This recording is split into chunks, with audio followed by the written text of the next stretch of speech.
Hi there, folks. Welcome to the program. This, of course, is Stinchfield, the podcast. Today, we're calling out the Anti-Defamation League. This is a deceitful organization that continues to defame good conservatives. Now, the Anti-Defamation League, what a pot calling the kettle black name. What a hypocritical name that this outlet has. It's going after now, in a new report, conservatives, saying in 2024 that all extremist killings were carried out by right-wing extremists. Well, I read some of the statistics, and I thought to myself, this can't be right. There's no way this can be true.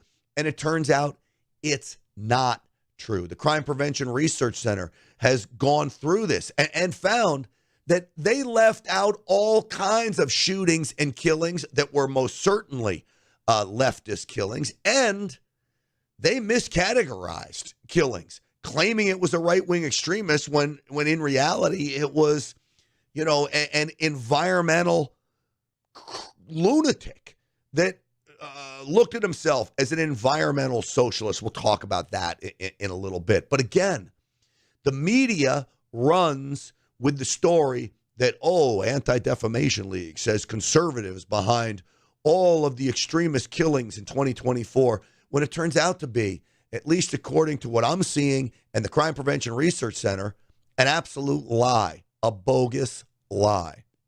So before we get into that, folks, I want to tell you about my friends over at Patriot Mobile. 972-PATRIOT is the number I want you to call and get on board with Patriot Mobile. It's about a parallel economy. It is about supporting companies that we believe in and companies that believe in the things that we are pushing. Now, Patriot Mobile also, you choose which network you want to be on, so you're not going to give up service.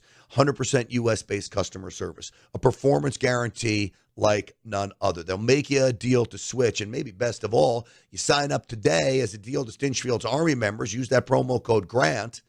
You sign up today, you get a free first month. PatriotMobile.com/Grant. PatriotMobile.com/Grant. You've heard me talk about these guys. If you haven't made the switch, folks, I don't know what you're waiting for. You're going to have the same, if not better, service than what you have now with the U.S.-based customer service. And you're not funding the woke ideology of the left by being with the other big three cell phone companies. So PatriotMobile.com/Grant. 972-PATRIOT. That's 972-PATRIOT. Use that promo code GRANT for a free first month. All right, with that, let's get the show started. Uncensored and unapologetic. This is Stinchfield. Here's your host, Grant Stinchfield. All right. Welcome, everybody. Here's what I want to tell you, okay? I do not trust the mainstream media. I do not trust non-governmental organizations like the Anti-Defamation League. I do not trust Democrat lawmakers. And so when I see a report come out from the Anti-Defamation League, I am here to tell you right off the bat that there's no way it could be true. This claim that in 2024, all extremist-related murders were committed by right-wing extremists. In fact, the ADL report says 8 of the 13 killings it categorized as extremist-related murders were carried out by white supremacists. Now, the remaining 5 claim they had connections to far-right anti-government extremists. I don't believe it. I don't think it makes any sense. And so I brought Dr. John Lott on the Real America's Voice show to go through this because he wrote a great article for The Federalist, basically upending the study, proving that it's literally bogus. So the ADL murder and extremism in the U.S. in 2024, they claim, and I quote them, this is the 3rd year in a row that right-wing extremists have been connected to all identified extremist-related killings. Now, why would they create a headline like this? Because it feeds the narrative that we're all Nazis, we're all crazies, we're the ones out there committing murder. when in reality it is the left. I mean, you go through the last 7 mass shootings, by my count, you've got all the transgender shootings. Those people are not conservatives. I'll give you one example, is the Buffalo shooter. Remember, this is the guy that went into the grocery store. So the Buffalo shooter had a manifesto. He is considered to be a right-wing extremist by the Anti-Defamation League, but I can read from his manifesto here. Quote, on the political compass, I fall in the mildly moderate authoritarian left category. This is directly his words. Now, why is ADL lumping him in as a conservative? He writes, but you can call me an ethno-nationalist, eco-fascist, national socialist. So this is one of those eco-extremists, these eco-terrorists. He calls himself an eco-nationalist socialist. What conservative do you think is going to call himself that? That guy was included on the list as being a right-wing extremist. Clearly, he was not. Now, let me give you mass shooters that were left off of the ADL list. Okay? In 2022, we had Audrey Elizabeth Hale. That was the Nashville Covenant Catholic school shooter. She raged against white privilege, killed 7 people. You had Robert Cremo, murdered 7 in Highland Park. He was a known anti-Trumper, left off the list. 2023, Connor Sturgeon, killed 5 in Louisville, Kentucky, anti-Trumper, pro-BLM. 2023, Kim Brady Character, killed 5 in Philadelphia, Pennsylvania, a BLM supporter and wildly anti-police. So what these organizations will do is they'll cherry pick the dates. So they can try to find some right-wing extremists in 2024, but they'll ignore 2023 and 2022. And they'll ignore the shootings where the shooter wasn't successful, like the assassination of President Trump. 2 of them, by the way. And then, of course, you've got the ICE agent killing just this week, in the past week, in Dallas. So the Crime Prevention Research Center does a great job of upending this bogus study that sadly the mainstream media runs with. Okay? Now, why do they run with stuff like this?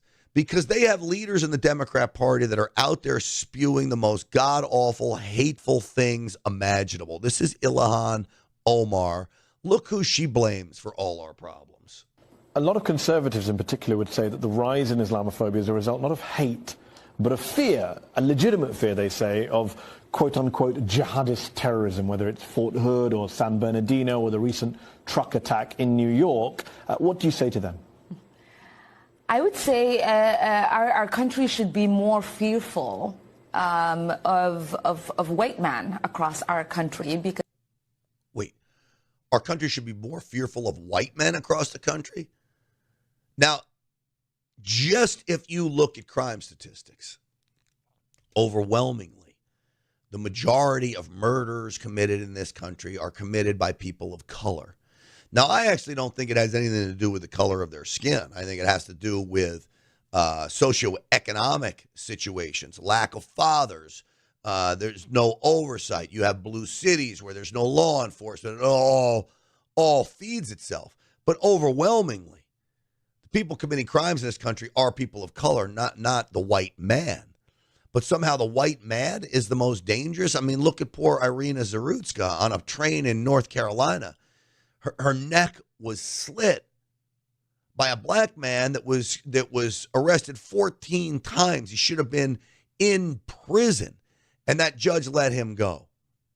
But she wants us to be afraid of the white man. They are actually causing most of the deaths within this country.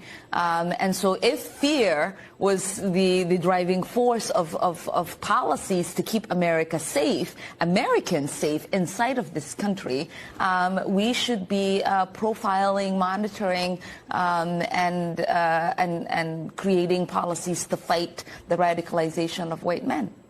Now, could you imagine if I went on that program and I said, we should be profiling the radicalization of black men, or we should be profiling the radicalization of Muslims, they would hang me out to dry. So I'll just say it here. That's who we should be profiling. I have no problems with profiling. I really don't. I got pulled over once driving an employee home. Black man. I was in an Escalade at the time that I was driving, and I was in the hood. He lived in the deep hood in Dallas, and I was driving him home. Middle of the day.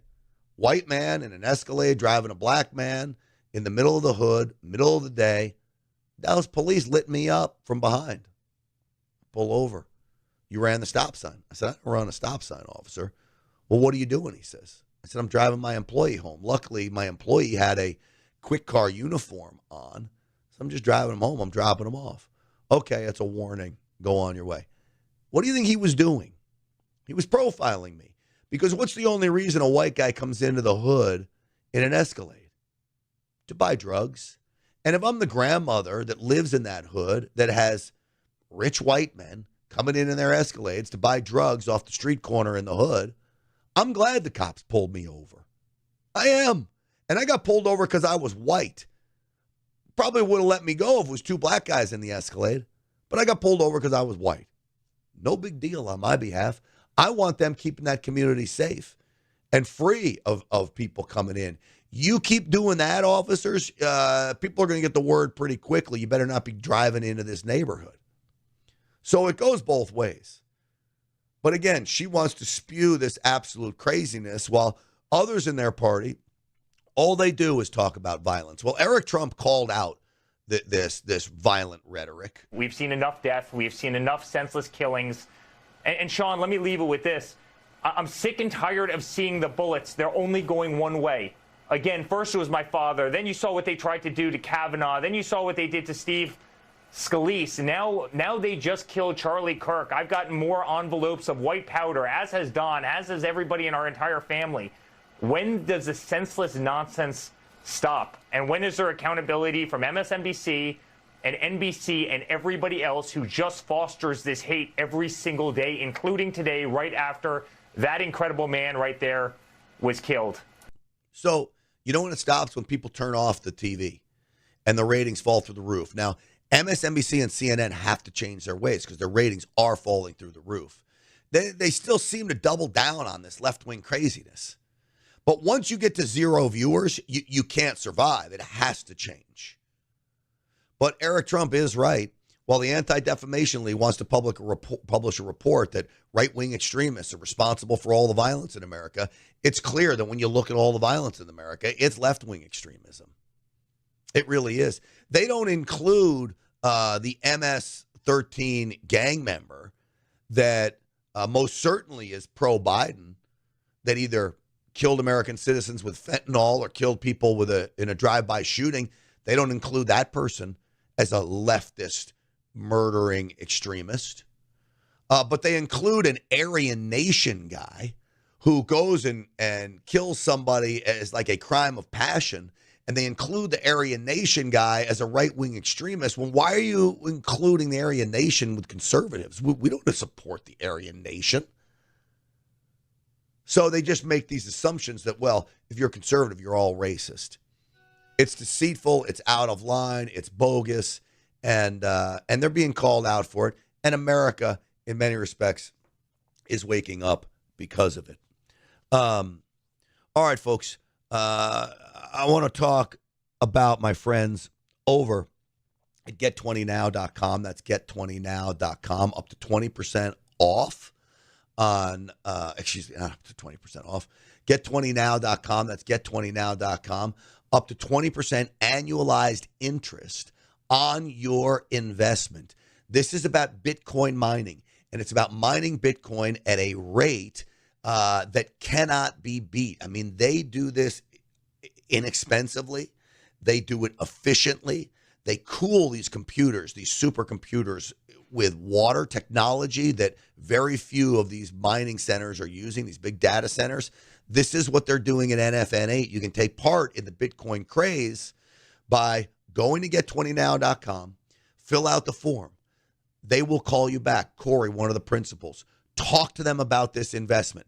I made a sizable investment with them. For the last year, they have lived up to their promises to me. I get money direct deposited into my bank account every month like clockwork.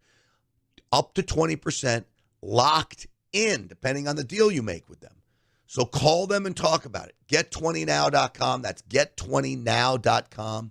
And again, very little risk, big time gain.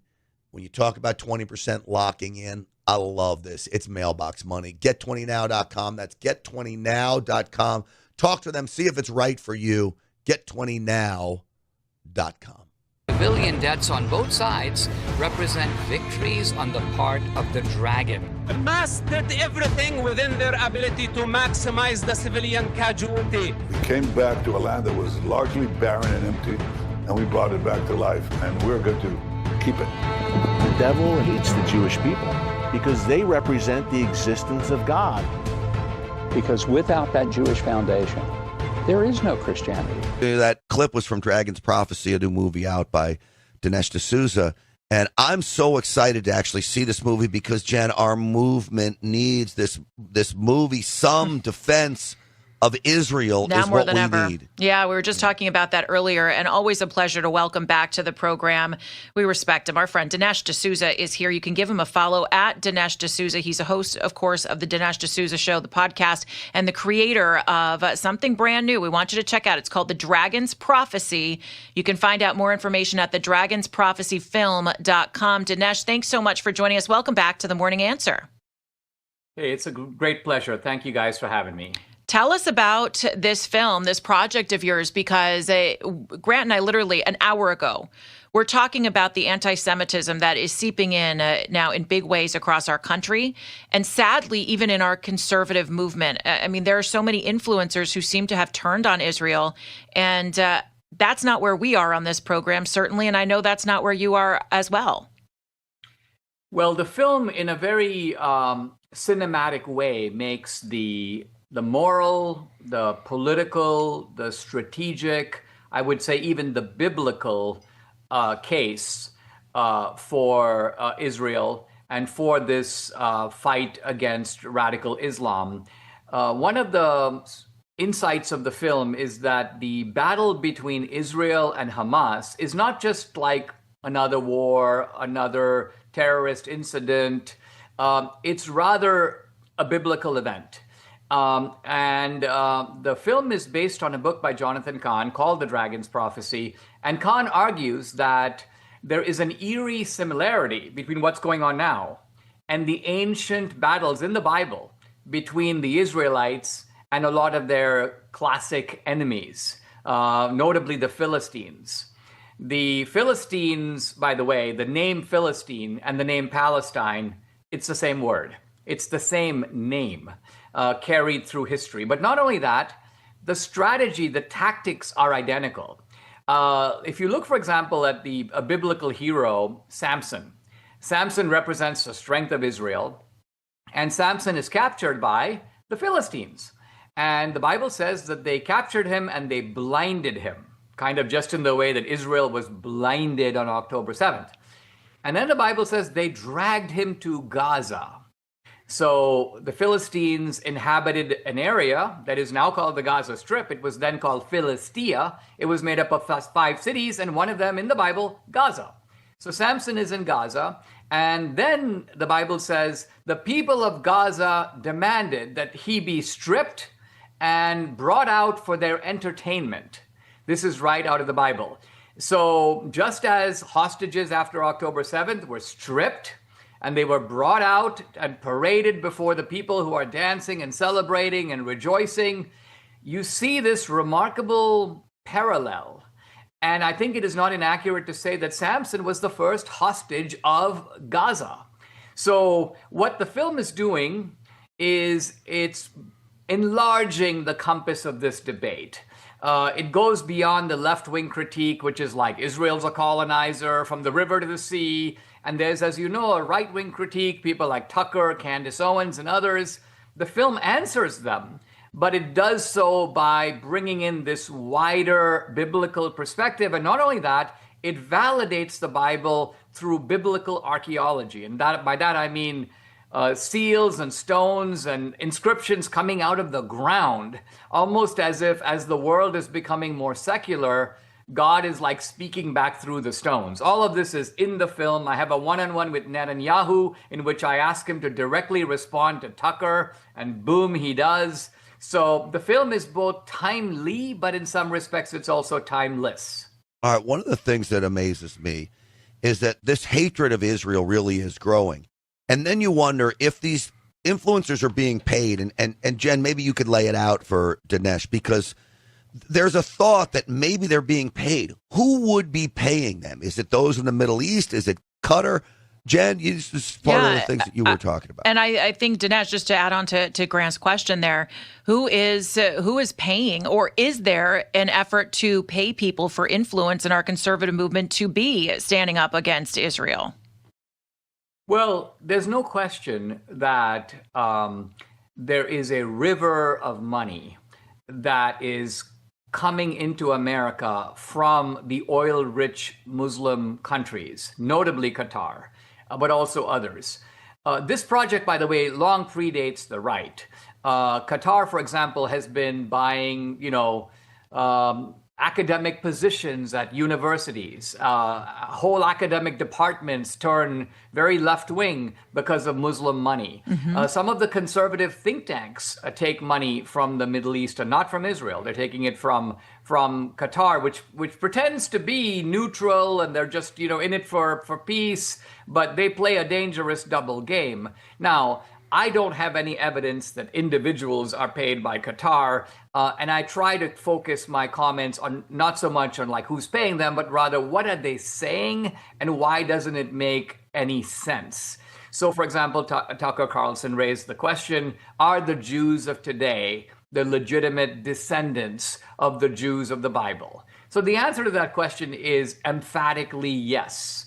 And I posed it to Netanyahu, and Netanyahu talked about this direct lineage. I mean, the Jews, remember, if they had voluntarily left the land, you could say, well, listen, you gave it up, you chose to leave. But no, the Jews were pushed out. And while they were scattered over the world, they maintained their tribal identity. I mean, if you read something like The Merchant of Venice, you see in Shakespeare's London, the Jews have their own quarter. They don't mix with people. They don't intermarry. So this is the intact tribalism of the Jews. And then the Jews returned. So how can you call them colonizers? I mean, this is like accusing the Indians, the Asian Indians, of colonizing India. Wait, they're the original inhabitants of the place. It doesn't make any sense. This is such an interesting conversation, and the film is so timely right now. As you mentioned, timely and timeless. TheDragonsProphecyFilm.com, TheDragonsProphecyFilm.com. Quickly, Dinesh, before we run out of time, Bibi Netanyahu was at the UN today. You had almost the entire chamber walk out on his speech. We heard that there could be a disagreement with President Trump and with Bibi about annexing that area. Of course, there's been a lot of controversy about recognizing the Palestinian state. Give us your thoughts on all of that. First of all, the very fact that Trump is confidently saying, hey, listen, Israel is not going to annex the West Bank. I'm not going to let him. I mean, think about that. Right there, Trump is refuting the idea that somehow Israel is controlling him. Israel is telling him what to do. Quite clearly, he's telling Israel what to do, right? He's telling Israel, don't go there, even though the West Bank is inside of Israel. I mean, this is actually part of the territory controlled even now by Israel, although governed autonomously by the Palestinian Authority. In my view, Netanyahu is a hero. And the reason he's a hero is he is taking the fight to radical Islam. He is actually doing what we in the United States don't know how to do. I mean, Jimmy Carter pulled out the rug from the Shah. That's how we got Khomeini. That's how radical Islam got a hold of a major state. After 9/11, we went over to Afghanistan. We ousted the Taliban, but guess what? They're back. So they won in the end. We botched the whole Iran operation. So clearly, by the evidence of what we've done over the past 30 years, we have done a horrible job of fighting radical Islam.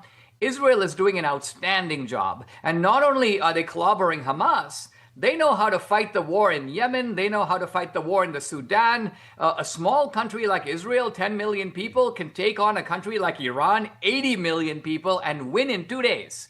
Now, yes, they borrowed a B-2 bomber overnight for a single mission, but to me, that's a small price to pay to cripple the nuclear facilities of Iran. So to all these right-wingers who are anti-Israel, I say this. Israel is better off because Iran doesn't have nuclear weapons, but aren't we better off? Can't the whole world sleep a little more easily because Trump did that? He didn't do it for Israel. He did it for the United States. Yeah, I will just add, it isn't Israel that is threatening the United States. We've got Al-Qaeda on the Arabian Peninsula. Just this week, a major terror warning for Al-Qaeda members to attack people inside the United States. This is what we're up against. We forget about radical Islam. It is a huge problem. Dinesh D'Souza, I know you've been calling him out for a long time. The movie is Dragon's Prophecy. I urge everybody to go out and see it. Dinesh D'Souza, you do such great work on the on all of your projects that you work on, and we so appreciate you coming on. Jen, I know you agree with me. Yeah, absolutely, Dinesh. Thanks so much. Give him a follow on X, Dinesh D'Souza, and get the film today. You can go to the website, thedragonsprophecyfilm.com, thedragonsprophecyfilm.com. Dinesh, thanks so much for being with us today. Have a great weekend. Always a pleasure. I'll tell you what, I am so happy to tell you about a new sponsor of mine, thecryptocode.com/Grant. This is a crypto trading system that literally takes the guesswork out of trading.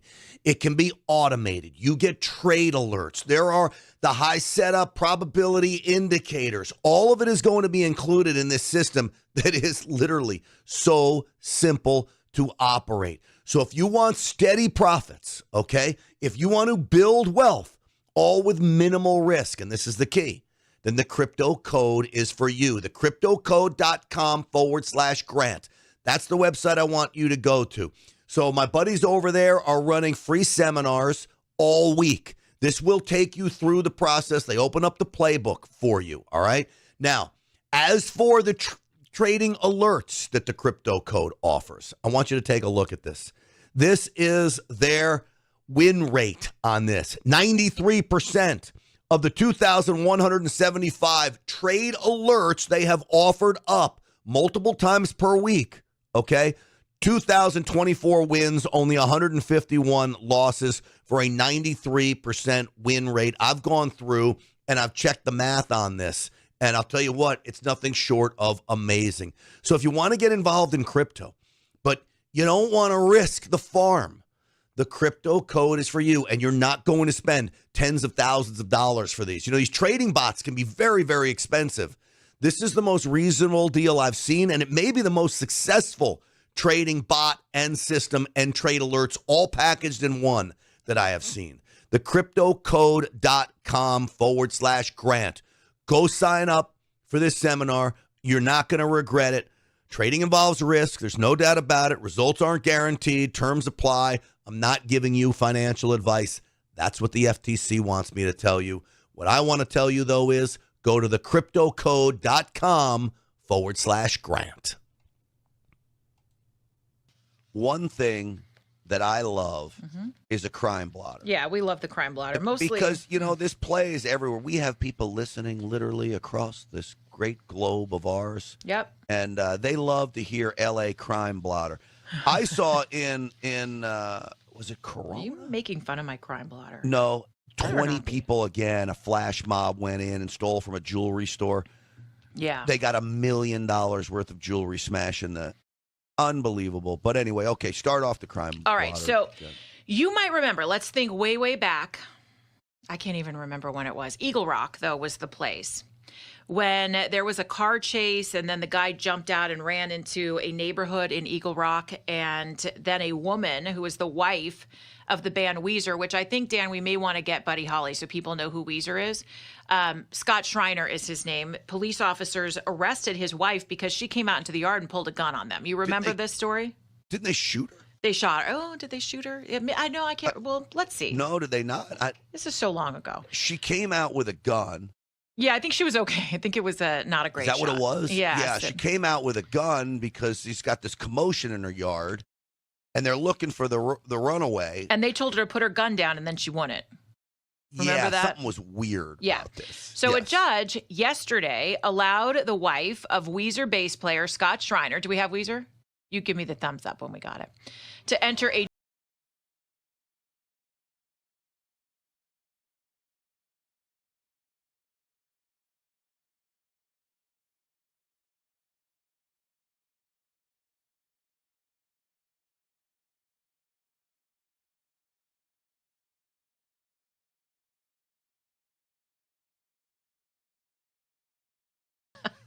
So Weezer bass player Scott Schreiner is who you're criticizing. His wife entered a 2-year mental health diversion program that could result in the dismissal of 2 felony charges stemming from this exchange of gunfire with police who were searching for a trio of hit-and-run suspects in Eagle Rock. She fired at the That's what cops? they're saying. Now, Los Angeles County Superior Court Judge Susan DeWitt said that she found Jillian Schreiner, 52, is eligible and suitable for diversion.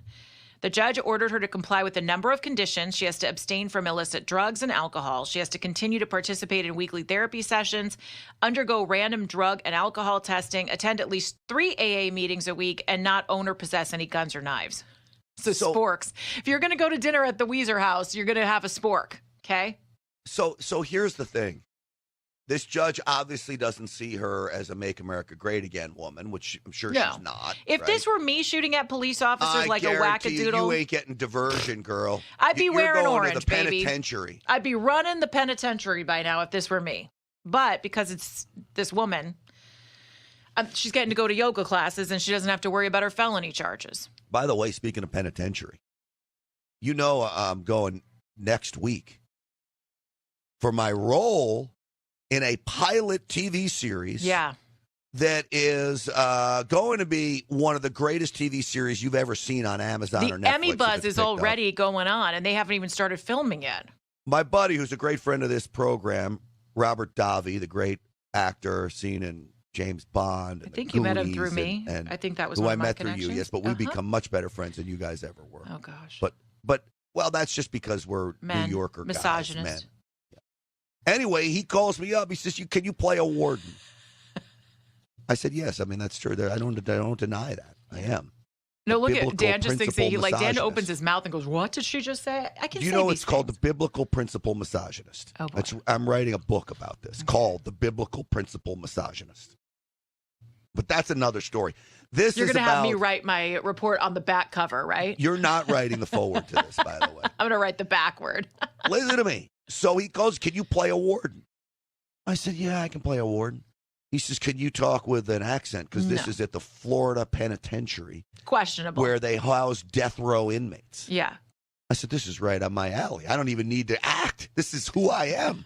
I'm a death row warden." You man. promised me that I was going to get to help be your dialect coach because my Southern accent. We'll do that. that. We'll do Maybe that. we should do that on the air next week. That could be. Well, I don't know if I want to give away. I don't know if I'm allowed to give away the line. You'll lose your role before you get there. Check this out. I've got about 10 pages of lines. This is a reoccurring role, the warden position, so cool. and I've been practicing. Just remember, I've been practicing when that good. red carpet gets rolled out, I'm going. Okay. Well, I don't know. Yes. This could be my big break. It could be. And I want to be there to watch it. Anyway. All right. So back to this Schreiner girl. So anyway, she opened she wasn't the target of the search, but officers in the neighborhood spotted her with a handgun in her yard. Officers ordered her to drop the handgun numerous times. She refused. She then pointed the handgun at officers, prompting at least one to open fire. Authorities said she actually fired the weapon, but no officers were injured. She was struck by gunfire and fled into her residence. She later exited and was taken into custody. I'm telling you, if this were me, I'd still be locked up. Jen, you would be meeting the warden at the federal penitentiary if you shot at police. And by the way, I'd be running the prison yard by now. Police, I know. And she's getting a diversion. Not even 1 minute in a jail cell. She's going to yoga and AA. This is the difference between how they treat conservatives versus liberals. And they're just looking at her as liberal. I'm sure it never even came up of what she is, right? She's just looking, she's the wife of the bass player for Weezer. She lives in L.A., so she's got to be one of us. Give her diversion. She shot at cops. We don't like cops. We'd be shooting at them, too, if we could. Oh, boy. This judge is nuts. Dan, the phone man, you have something to say? A lot of judges are nuts. Judge Just for a little clarity, she was shot at. Yeah, that is they what shot the reports at say. her, Yeah, but then she also shot back. Yeah, but she wasn't hit. That was what we thought at the time was odd, was that she was shot at and she was still, alive to tell the tale. Now, I believe there was surveillance Deputy Barney Fife was on duty. There's surveillance video, or not, body cam footage of this, and I believe they were behind a fence. They were in the helicopter too. So they're behind a fence, but it was pretty clear they were. You didn't need to shoot yet. okay? Like, there was some negligence involved on her part on shooting. Let's just be real. This was a disastrous situation. It was not a great situation all the way around. But No, still, and- you and don't it was point your gun at daytime, law if I enforcement. remember, right? It What was that? daytime. Daytime. Yeah, it was daytime. It was during the middle of the afternoon. But Listen you to don't me. I point want your gun everyone at to- law enforcement. You just don't do that. I want everyone at home to listen to me and listen to me very carefully. Give 'em- I'm not give an it to 'em. expert in a lot of things, but I am somewhat of an expert on personal protection. Okay? The move is not to come out of your house. Yeah, Okay? the move is you to don't stay come indoors. out into an unknown situation. Like you're If you- Cagney and Lacey without Lacey. You don't do if that. you hear helicopters above Right. and poking around in your backyard, the last thing you want to do is be walking out of your house. We're showing it on Rumble, barefoot with a fire in your arm in your hand, looking around. What you want to do is call 911, lock the door, take up a defensive position where you have cover, not just concealment, but cover, okay? That means something that will stop bullets if somebody was coming in your door. Get on the phone with 911 and see who's there. If she would have done that, this never would have happened because they would have said, the cops are outside your door. Yeah, here's the cops. Let me tell you, I Ma'am, hunkered put the down gun and took down. cover last night because there was a raccoon on my roof. So I actually... See, he's behind a fence, so she can't see them. No. They're pointing guns at her. Man put the gun down, and then it gets fired. I mean, this was a disaster from the start. beginning. And look, obviously, you're missing one of the big pieces of this, which is the fact, the barefoot look with the handgun coming out to the yard, drug and alcohol diversion program. So clearly, there was some substance abuse going on during the middle of the day. So I've got surveillance video. I should go find it and play it for us. 3 o'clock in the morning, the cops banging on my back door, and I'm only in boxers, and I go answer the back door. And I'm standing on the back porch, only in boxers, no shirt on, surrounded by 4 cops. It is the best white trash video you've ever seen in your life. why do I feel like you came out smoking a cigarette and with a shotgun? I just have this visual. That, by the way, was the cops responding to a false alarm at my house 6 hours later. Oh, man. Listen to me, folks. You want to get in good shape? You got to get with my friends over at energizedhealth.com/Grant. These folks have helped me so much. I lost 15 pounds in 2 weeks, and I hardly even did anything. I changed the way I eat around a little bit. I was still eating many of the same foods that I always like. I changed the way I work out a little bit, but I wasn't killing myself. I wasn't really even breaking much of a sweat. But they taught me about what intercellular hydration can do to your body. It's like a miracle process that they have figured out. It's a patent-pending science. And I say about this program, Energized Health, the secret is in the simplicity of the science, but only they know about it.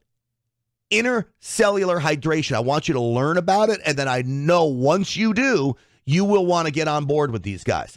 EnergizedHealth.com/Grant. There's a masterclass there that you can take, and it's about taking your body back. All right? Whether you want to lose 15 pounds and trim it up like me, or you want to lose 200 pounds, my friends at EnergizedHealth.com can help you. They've helped so many of my Stinchfield's Army listeners and viewers.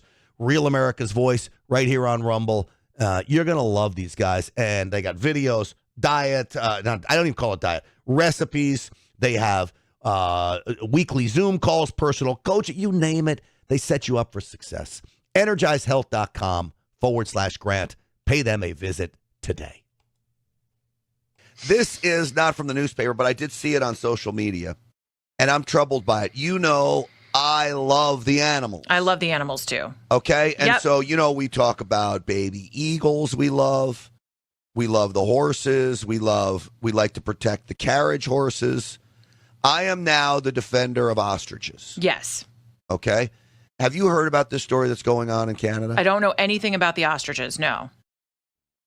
The equivalent of the Food and Drug Administration comes into an ostrich farm, and this is bigger than just the story I'm going to tell you, okay? Because it gets very weird and twist and turny. The ostrich farm has 69 ostriches that mysteriously die. There's about 400 or 500 of them on this farm. Okay. Okay. They test the ostriches. 2 of them come up with avian bird flu. So the government in Canada says, well, we can't have that. We want to kill the entire flock of ostriches. Okay. So the people said, well, no, don't kill the whole flock. We'll test each ostrich. Does that sound reasonable to you? Absolutely. Let's go to every single ostrich. Yeah, well, I mean, there's 400 of them. Yeah, we'll test each one of them. We'll test them all. And we'll see if they have it, if they have bird flu. Well, this started 10 months ago. Okay.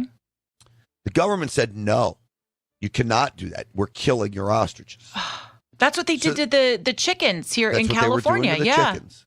So there's been court battles going on. 10 months go by. By the way, no ostriches die of the bird flu. They are still pushing to kill the ostriches. The Supreme Court gave an emergency stay that'll just carry this out for a few more days. But here's where the story gets really crazy, okay? This farm, this ostrich farm, is not used for human consumption ostrich meat, which ostrich meat is used for human consumption. Of course, and they eggs. actually make great burgers, and they have eggs and all kinds of things like that. So this is not used for human consumption. They are taking antibodies from the ostrich eggs in conjunction with Japanese researchers to try to come up with a cure to avian bird flu. So they're going to kill their test subjects. Yes. And they want to kill their test subjects to come up with, by the way, guess what? It's a real low-cost cure for avian bird flu. Well, that's probably why they hate it. What do you think happened in Canada and the government had done? Well, the government had given a $590 million grant to Moderna to fight the avian bird flu with mRNA vaccines. Wow. Now, a lot of people are believing they're trying to kill the ostriches because they're protecting Big Pharma. They don't want a low-cost way to cure this. That makes sense. Jen, when they went to feed the ostriches, the police arrested the owners of the farm. Canada is so backwards. Jen, the government has now come in and taken over the farm. They are building walls, okay? This is getting a lot of publicity in Canada. Yeah. They are building walls to block the cameras from viewing when they ultimately kill these ostriches. And they're going to kill them behind these giant anti-viewing walls. That is nuts. Why are they so desperate to kill these ostriches? Just because of big pharma contracts? I personally think it is the big pharma contracts. I think this is big government protecting them, and we need to be taking this as a lesson from from tyranny. Yeah, no kidding. Because that's what this is about. Imagine, now think about the common sense of this. You've got 400 ostriches. You had 2 that died of bird flu.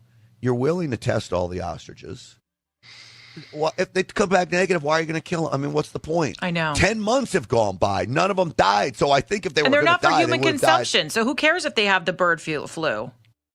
We don't even know if it really gets past to humans or not as well. Unreal. It doesn't Remember surprise Canada, me. the truckers? I was going to say, I mean, if you think about the truckers, you talk about authoritarian governments. I mean, come on. Wow. Yeah. So that's my and all the way through. If you're watching the live stream of our show, which you can do at AM870 or AM590.info, Radar has been putting up very cute videos of a bunch of ostriches that are just, they're cute. Are these the ostriches in question? Because there's video all over the place. I'm pretty sure no, because there was like a kid holding an egg and stuff. No, those are just some random ostriches. If you Google and here's Canada a black and white of somebody riding an ostrich. You'll get a million videos on this. Did you see the baby ostriches? Yes, though? they're so cute. Oh, how dare they? Here we got one of a guy trying to ride an ostrich. Yeah, now we're like in the sub-Saharan Africa or something. I don't know. But anyway, well, that's a big story. Thank you for that. Yeah, it is. And so I am praying for the ostriches. I might go tie myself to an ostrich with a chain. Yeah. I'll go with you. I love a protest. I love a sit-in. You know what's so funny is I say I love a sit-in. I love a sit-in for about 5 minutes. I've never actually done it either. But you know, all the old sitcoms, like, I don't know if you watch the episode like Alice, they chain themselves to trees, or like the Golden Girls, I think, chain themselves to a house. You know, if you watch the old TV shows that I love so much, because I also read a newspaper every day. Yeah, you do. What was your story straight out of the paper? Well, this is what I was going to tell you about. And so Is this brought to us by the LA Times? No, I wouldn't read that, Bragg. This is the Daily News. Oh. Please, serving the San Fernando Valley proudly. All right, so Spencer Pratt has been very loud about the failures of the local officials when it comes to fighting the Palisades fire. I was with a group of people in Pasadena last night giving a speech, and the amount of people who had damage on their homes, I mean, it's truly like, I know many of us have moved on because January seems like 12 years ago, but there are still people who are trying to rebuild. There are still people who are trying to just get permits, that are trying to move things along. And what I've learned is that LA County is far and away better than dealing with LA City. But the Daily News went through, and I thought this was interesting, talking about. I just not to interrupt you, but we're still showing video of the ostriches. I know, it's because Radar was running something into me, so give him some grace. We can maybe cut the ostriches. Okay. So, Spencer Pratt, we'll start with him, spoke about one of this fire being the worst under Newsom, and by the way, almost all of California's bad fires, like the worst of the worst, have been under Governor Newsom. He points that out, and then we'll talk about what the Daily News found went wrong here. Thankfully for the New York Times journalist following up and is like, so there's nothing you've learned. There's nothing. He should have said, actually, but Newsom, out of the top 10 worst wildfires in the history of California, 7 of them have been during your reign of governor. So do you think there's a coincidence here? Like maybe just buying these helicopters isn't enough. Maybe you got to clear your dead brush. Maybe you got to have better planning and strategies or something, instead of be like, oh, I think there's an independent investigation, but I haven't looked at it, but it'll say what I want it to say in the frame. Maybe you should be looking at this every day instead of doing media tours across the nation running for president. Just stop wasting your time, and maybe you can focus on California and making California stop burning down. Hey, Spencer, you sound really good there. So here's what they found. This was a McChrystal Group after-action review of alerts and evacuations during both fires, Palisades and Eaton. What they found as a shortfall is that LA County's policies and protocols on evacuation warnings and orders were outdated, unclear, and contradictory. I find that to be true when they start giving evacuation warnings. It's a lot of confusion around that. Yeah. They say the Office of Emergency Management operated with staffing fundamentally inadequate for complex emergency management needs. The Sheriff's Department, this is under Sheriff Luna, was beset by high numbers of deputy vacancies, a shortage of patrol vehicles, and an outdated dispatch system. We know all those things are true because we've been covering them here regularly on the program. First responders were unable to consistently share real-time information amid unreliable cellular connectivity, inconsistent field reporting methods, and use of unconnected platforms. There was limited cellular coverage in the mountains that cut power of commercial cell towers that would have transmitted evacuation messages, so they weren't even getting messages. Communication of evacuation details worsened by down power lines and signal degradation amid heavy smoke. These are the problems, especially for Eaton, where people died being stuck. They didn't know. They were out in the boondocks and didn't know that it was time to go. I mean, I'm not making light of this, but when you tell me all these problems with the cell phone connections, again, you're telling me in 1969 we had clear as day communication between moon. Here and the moon with no problems hearing anybody. Look, but Mr. we can't get cell communications when there's a fire going on in the second largest city in the world. Look, in the country. They were able to get the communications to the moon, but not through the Palisades or the Eaton fire. No. But this really does show you this report. And yes, I went old school into the newspaper to get it. But this report shows you how we spend a lot of money to live here as taxpayers in Los Angeles, particularly. We spend a ton of money. We are taxed almost out of this place. And the systems that are still put in place to protect us, and I'll use air quotes here, do not work. They are old. They are outdated. And they are actually causing people to die in these emergency situations. I mean, we need to do better. Yeah. That's all I'm saying. Yeah, we do. We need to do better. Thank God for Spencer Pratt. He's the only one left calling this stuff out. Can you imagine you, a former Jen reality star is the guy that we're clutching onto to try to save Los Angeles? Oh, boy, here we go, folks. President Trump has ordered the prescription reserves of the United States to be refilled. Prescription medications are national reserves. I believe we're going to see a major shortage in prescription medications as President Trump also threatens 200 to 250% tariffs on prescription medications coming in from out of the country. You know, 90% of the ingredients to make prescription medications in the United States comes from China. That's a national security risk. So I'll ask you this. This is made in America prescription medications. 8 of the most common in this kit from the Wellness Company. Are you hoarding prescription medications like I am? You better be, because this could become a national emergency. You got ivermectin in here, you got a Z-Pack in here, amoxicillin, and then, of course, there's the field pack. When I say hoarding medications, I mean it. Look at this. I got plenty of prescription medications thanks to the Wellness Company. I want you to go on twc.health/Grant. Get your kit today. See which one is right for you. Use the promo code GRANT for 10% off. And I promise you, you are not going to regret it. twc.health/Grant. And then don't forget, there is the Parasite Cleanse. 60 million Americans suffer from parasites. Mebendazole and ivermectin. Only the Wellness Company offers a parasite cleanse like this, sold out 3 times. You want to get these worms out of your system? These worms right here. Let me show you. Right there. It's absolutely disgusting. That's in salmon. Well, the Parasite Cleanse can help you do it. twc.health/Grant. Use the promo code GRANT. Go through their whole website. They are great. Canada has been ground zero for this kind of stuff. How bad did it get? This is an emotional family as law enforcement comes on property. How many animals are you going to kill before you stop? No, they won't. Because you guys are operating from the World Health Organization and the United Nations. This is absolutely insane. This is tyranny. This is overreach. This is tyrannical behavior on families and terrorism. This is terrorism on families. Just break this down to a common sense perspective. They're offering to test every animal. If every animal comes back negative, what's the problem? They want these animals dead. They even went to feed the ostriches. They got arrested. So we went to go feed our animals. Loaded up the truck, and my mom and I were crying. We're happy. And we get to the first pen. And they got us away from everybody that could film. They didn't want anybody to see what was happening. And there was a bunch of police cruisers and their paddy wagon that surrounded our farm truck and told us that we were under arrest. For ostriches?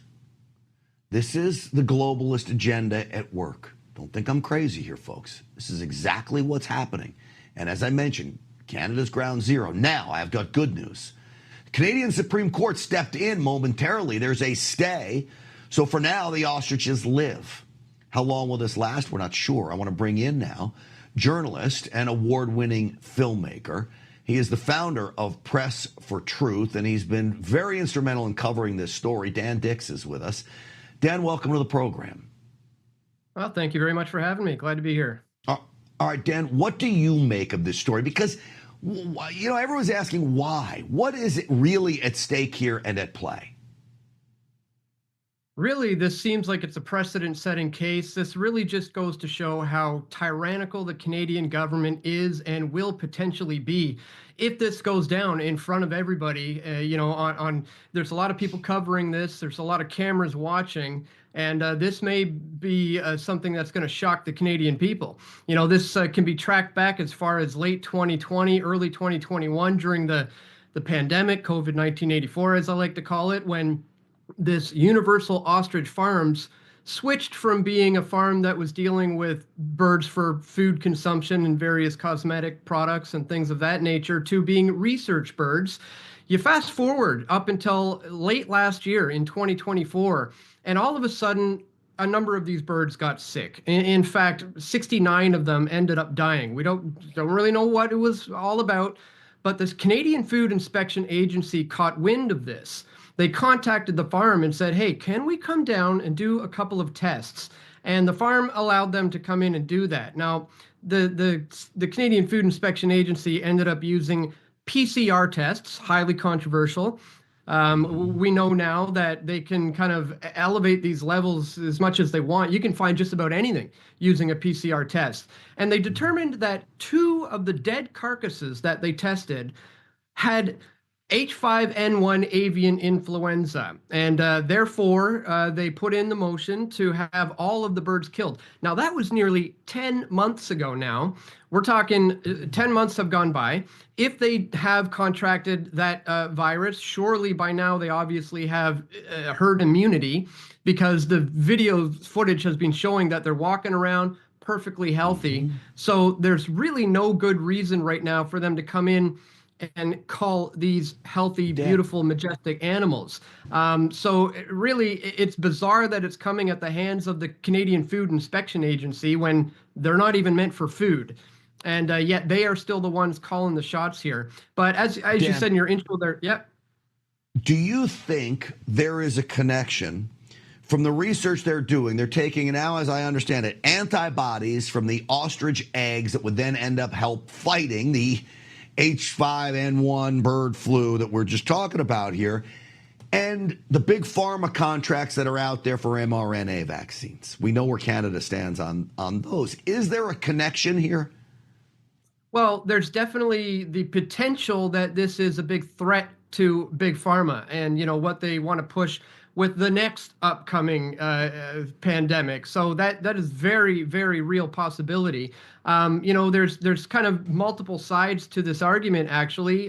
Some people are of the opinion that this is going against the wishes of big pharma. This is putting them in a tough spot. They want to block all this research so they can move forward with vaccines instead of healthy antibodies coming from the eggs. Whereas some other people would suggest that the virus itself has never even actually been isolated in a lab per se, and the whole thing is kind of moot, and it's really just perpetuating the government narrative that COVID-1984 is something you really got to be afraid of, and new variants are something you got to be concerned with. But it really does seem that the government is the ones who's concerned about this, and the government is in bed with big pharma. So it seems like they do not like what this farm is doing in terms of their research. So that very well could have something to do with it. Lastly, I guess your prediction here, because common sense tells you there's no reason to kill these birds. Now, as you mentioned, 10 months have gone by. None of them have come down with bird flu. They were offering to test them. Why would you take a family's livelihood like that? And that's big money we're talking about as well, not just the birds' lives. Does the Supreme Court hold up this stay? You think they get through this without them killing the birds? You want to make a prediction real quick if you can. Well, the stay is an interim stay. This just buys them a little bit of time. But as it is right now, as we speak, the Canadian Food Inspection Agency and the RCMP have control of the farm. They are currently setting up large viewing walls, presumably to call the animals behind the walls, behind the prying cameras of the world's eyes. And so it does seem like they are continuing to prepare for this to happen should the Supreme Court rule in their favor. This is literally insanity. There is no reason to kill these birds, and this is about big government. The woman in the farm owner is right. It is tyrannical. Dan Dix, I appreciate you coming on. It was short notice. I reached out to you on X. You've been doing a great job covering this. Thank you for being so available to us. No problem, guys. My pleasure. All right, folks, that is going to do it for us. I'm Grant Stinchfield. Thank you so much for watching. Don't forget, Stinchfield 1776 on all the social media platforms. GrantStinchfield.com is the website. You get all the podcasts there. And please, if you're watching, subscribe to the channel, share the channel, like the video. Heck, copy and paste the link if you want to, and share it on all of your social media platforms. This is how we get the word out there. So stick with me, please. Again, GrantStinchfield.com. That's GrantStinchfield.com. Stinchfield's Army rolls because of all of you. We'll see you tonight on the Real America's Voice show. Thanks for watching, everybody.